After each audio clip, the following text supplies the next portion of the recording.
Good morning बच्चों। Lockdown की अवधि में राज्य सरकार के निर्देशानुसार आप लोगों के लिए ई लर्निंग का कार्यक्रम शुरू किया जा रहा है, जिसमें आज गणित का पहला चैप्टर है, पहला दिन है। उम्मीद करते हैं इस कार्यक्रम से आप सभी लोग लाभान्वित होंगे। इस दौरान आप सभी अपने घरों में रहें और अपने आप को सुरक्षित रखें। इस महामारी से बचने का फिलहाल यही एक रास्ता है, इसलिए आप सभी लोग घर में रहें। आप लोगों की पढ़ाई बाधित न हो, इसलिए ई लर्निंग का कार्यक्रम शुरू किया गया है। उम्मीद करते हैं कि इस ई लर्निंग के माध्यम से आपको अपने पाठ्यक्रम को समझने में आसानी होगी। कक्षा 10 की गणित का पहला अध्याय है वास्तविक संख्याएं।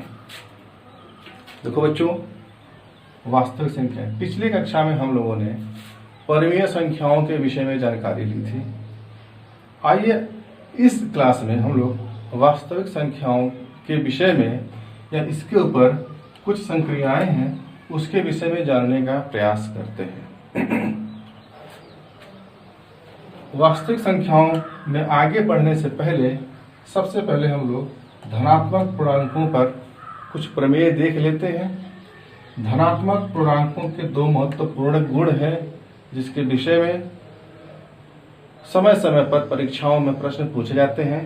पहला गुण है यूक्लिड की विभाजन एल्गोरिथम, जिसे हम लोग दूसरी नाम से कलन विधि के नाम से जानते हैं, यूक्लिड्स डिवीजन एल्गोरिथम।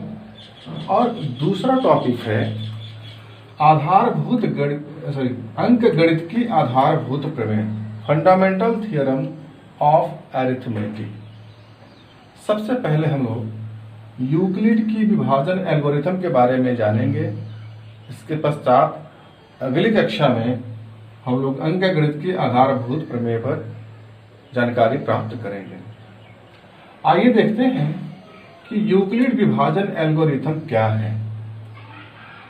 बच्चों, आप लोग भाग करने की एक विधि को जानते होंगे कि किस तरह से हम लोग भाग देते हैं। जैसे भाजक होता है, भाज्य होता है, भागफल होता है और शेषफल होता है। इसी को एक सिस्टमेटिक तरीके से लिखने का एक तरीका है यूक्लिड की विभाजन एल्गोरिथम। क्या करते हैं हम लोग भाग में, यहाँ पर आपका कोई संख्या मान लीजिए यहाँ पर 4 है, हम लोग 15 में भाग देते हैं, 3 टाइम्स जाता है, यहाँ पे आता है 12, शेषफल मिलता है 3। इस तरह से यह विधि हम लोग जानते हैं कि 15 में यदि 4 से भाग देना है तो 3 बार जाएगा, 12 आएगा यहाँ पे, और 15 में से 12 घटाएंगे तो शेषफल हमें 3 प्राप्त होगा। यहाँ पर 2 अंक हमें प्राप्त होते हैं, 4 और 15। इन्हीं को लेकर के एक नियम बनाया गया है। देखिए एल्गोरिथम में क्या कहा गया है। एल्गोरिथम के अनुसार एक धनात्मक पूर्णांक a को किसी अन्य धनात्मक पूर्णांक b से इस प्रकार विभाजित किया जा सकता है कि शेषफल r प्राप्त हो जो b से छोटा होता है। आई बात समझ में? हमारे लिए 15 एक ऐसा अंक है या पूर्णांक है जिसमें 4, जिसको हम 4 से डिवाइड करते हैं। शर्त है कि जिससे हम भाग देते हैं वह छोटा होना चाहिए। ठीक है, तो 4 से भाग देते हैं 15 में, तो जो कुछ बार जाता है, लेकिन हमें शेषफल 3 ऐसा प्राप्त होता है कि यह 3 इस 4 से छोटा हो। एक बार फिर से हम लोग एल्गोरिथम को समझने का प्रयास करते हैं। एक धनात्मक पूर्णांक a को किसी अन्य धनात्मक पूर्णांक b से इस प्रकार विभाजित किया जा सकता है कि शेषफल r प्राप्त हो जो b से छोटा होता है।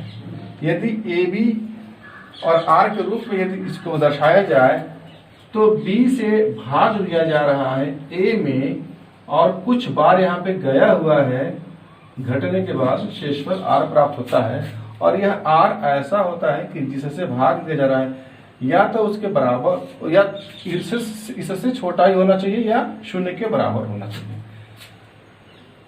अब समझ तो लिए, लेकिन इसका उपयोग कहाँ होता है उसके बारे में जानकारी लें कि इसका उपयोग धनात्मक पूर्णांकों की महत्तम समापवर्तक ज्ञात करने में करेंगे। आइए इस विभाजन एल्गोरिथम पे आधारित एक प्रमेय है, उस प्रमेय को हम लोग जानते हैं कि प्रमेय क्या कह रहा है। यूक्लिड विभाजन प्रमेय क्या। देखिए, दो धनात्मक पूर्णांक a और b दिए रहने पर ऐसी अद्वितीय पूर्ण संख्याएं q और r विद्यमान हैं कि a is equal to B Q plus R, जहां r की जो वैल्यू होगी या तो शून्य के बराबर होगी या तो शून्य से बड़ी होगी और b से छोटी होगी। अर्थात यदि यहां पर हम इसको रखें तो यहां पर जो वैल्यू आएगी वह दिख रही है b, और यहां पर b नहीं बल्कि यहां पर जो वैल्यू आ रही है वह q आ रही है, और यहां पर जो वैल्यू है यह bq। अर्थात इस तरीके से हम देखते हैं कि इस a का जो मान है वह a is equal to B Q plus R है। इस तरीके से हमें मान प्राप्त होता है इस a की value a is equal to B Q plus R, और यहाँ पर जो r मान आता है यह रिमाइंडर है, यानी कि यह शेषफल है, और इसका मान प्रत्येक स्थिति में इस a से इस b से छोटा ही होना चाहिए, या तो r का मान शून्य हो ऐसे छोटा हो, इसी के बीच का मान यह होना चाहिए। क्या कह रहा है, संख्या q और r विद्यमान है कि a is equal to B Q plus R, r is greater than और equal to 0 and less than b। अब इस पर हमें, इस प्रमेय पर आधारित हमें महत्तम समापवर्तक ज्ञात करना है। उसको हम लोग कैसे ज्ञात करेंगे, उसके लिए कुछ चरण बनाया गया है, देखते हैं। दो यूक्लिड विभाजन प्रमेय के आधार पर, यूक्लिड विभाजन प्रमेय के आधार पर HCF ज्ञात करने के चरण। पहला चरण है कि दो धनात्मक पूर्णांक C और D, अभी तक तो हम A और B लिए हुए थे, लेकिन अब उनकी जगह पर C और D यहाँ पर ले लिया गया है। C और D के लिए C is greater then D, जैसे यहाँ पर A is greater then B था, उसके सामने C is greater then D लिया हुआ है। Q तथा R दो मान ऐसे ज्ञात करते हैं कि C is equal to D Q plus R, जहाँ पर R की वैल्यू है वह शून्य या शून्य से बड़ी या शून्य के बराबर है और D से छोटी है। अब यदि पूरा भाग चला जाएगा तो निश्चित रूप से यहाँ पर आपका प्रमेय जो है, यहाँ पर जो शेषफल है वह शून्य आएगा। लेकिन यदि पूरा भाग नहीं आता है तो निश्चित रूप से कोई ना कोई शून्य प्राप्त हो।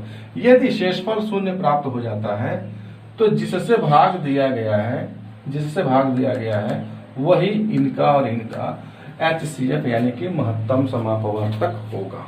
और यदि शून्य नहीं जाता है तो पुनः हम इसको आगे बढ़ाएंगे और 3 और यह जो शेषफल आया हुआ यह, और 3 और 4 में फिर हम लोग विभाजन एल्गोरिथम का उपयोग करेंगे। इसके लिए हम आगे एक उदाहरण भी लेंगे। आगे देखते हैं क्या लिखा हुआ है। यदि r इज इक्वल टू 0 है तो d पूर्णांकों C और D का HCF होगा। पुनः यदि r इज इक्वल टू 0 नहीं मिलता है तब क्या करेंगे, तो यदि r इज इक्वल टू 0 नहीं है तो इस प्रक्रिया को तब तक दोहराएंगे जब तक कि r इज इक्वल टू 0 प्राप्त न हो जाए। इस स्थिति में प्राप्त भाजक ही HCF है। आइए इस प्रमेय के आधार पर हम लोग एक उदाहरण को समझने का प्रयास करते हैं, जिसके आधार पर हमें स्पष्ट हो जाएगा कि हमें किस प्रकार से इस एल्गोरिथम के माध्यम से HCF ज्ञात करना है। आइए देखते हैं, एक छोटा सा उदाहरण है और आपको यह एल्गोरिथम और अच्छे से समझ में आ जाएगा।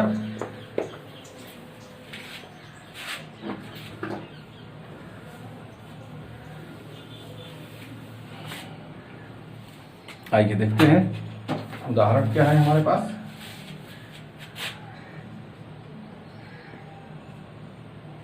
उदाहरण 4052 तथा 12576 का HCF यूक्लिड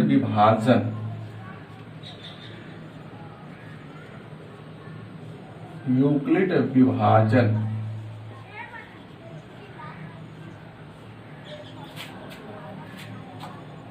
का प्रयोग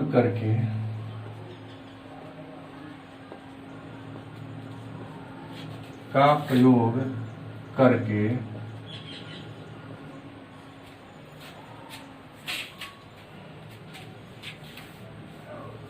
ज्ञात कीजिए।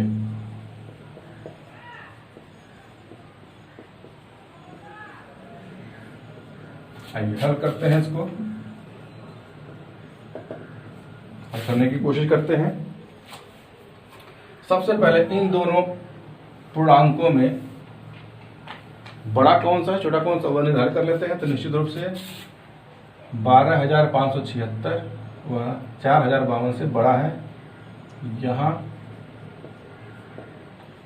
12576 इज ग्रेटर देन 4052, इसलिए 12,576 बराबर। अब इस 4,052 गुणे कितनी बार हम 4,052 में कितने का गुणा करें, या तो वह 12,576 आए या उससे कम ही आए। तो यह बार जाएगा 3 बार हम यदि लेकर के जाते हैं तो हमें शेषफल मिलता है 420, यानी कि 4,052 में 3 का गुणा किया गया तो अभी भी 420 बच रहा था, जो कि इस 4,052 से कम ही है। अतः इसको हमने शेषफल के रूप में ले लिया 420। अब चूंकि शेषफल शून्य नहीं आया हुआ है, चूंकि 420 नॉट इक्वल टू 0, इसलिए अब 420 और 4,052 में देखेंगे कौन सा बड़ा है। तो 4,052 बड़ा है, तो 4,052 को हम फैक्टर करेंगे और 420 में देखते हैं कि 420 से कितनी बार जा रहा है और कितना शेषफल हमें प्राप्त हो रहा है। 420 से जब भाग देंगे तो 9 बार जाएगा और शेषफल हमें प्राप्त होगा 272। अभी भी देख रहे हैं कि यहाँ पर 272 शून्य नहीं आया। पुनः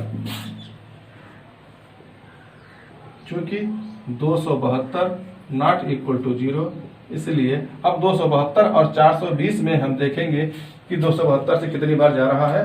तो